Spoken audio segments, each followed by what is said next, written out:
that horses have a great canter naturally. They prefer cantering, they enjoy it. Good girl. Ooh. So what we do when we want to build the canter is we take them off the arena. There's a million exercises you can use to build the canter on the arena, but we love to bring them out here. And 3 of my favorite exercises are the one you just saw, where I canter them down a hill and ask them to find their own natural balance. I'll use on a left turn, a right counter canter, and lots of walk to canters. We also love plenty of uphill work. So the uphill work will really get your horse using their hindquarter. Good girl. Without me using any leg at all. I come out of my full seat and actually sit further back on my bum. I keep my hand high, keep their head up. And remember, she can do this without me. So I'm not doing any work there to help her at all. The most I'll do is just stay back and away from her shoulder. Good girl. Another exercise that I absolutely love is the walk to canter. Ooh. If your horse is educated, the canter to walk is incredibly strength building. But I do them up hills, down hills. Good girl. Good girl. Makes her lovely and hot. Good girl. A little bit shoulder forward. She doesn't mind. She's so busy looking for kangaroo and deer that she's working without even realizing it. Inside leg on, flick the outside leg back, and off we go.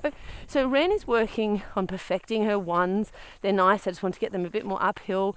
She's working on her canter pirouettes, and all of that stuff can end up making them that they're always sitting and collecting a bit too much. So we work on getting her canter forward and more expansive out here. The next exercise you can do if you know your tracks really well, there's a left-hand curve a lot on this track, so you can do it in counter canter, both ways. Right, so I just have a little bit in counter flexion and counter canter, and then I'm just ever so quietly keeping the quarters a little bit to my right and the flexion a little bit to my left or my right. Good girl. And she desperately wants to be in canter left, but this is so good for her balance. Ooh. And now we've got a right curve, so I'm going to do another nice walk to canter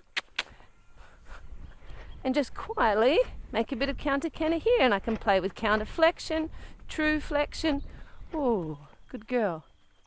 But the moral to the story is, guys, that horses have 3 beautiful paces already. Some have better paces than others.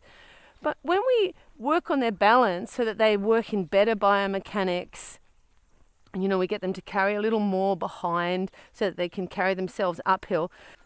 And this is the idea of dressage, that we're creating strong horses whose joints and bodies are going to last longer so that they live longer and healthier lives. Remembering that horses can walk, trot and canter in their own balance, I hope will raise your expectations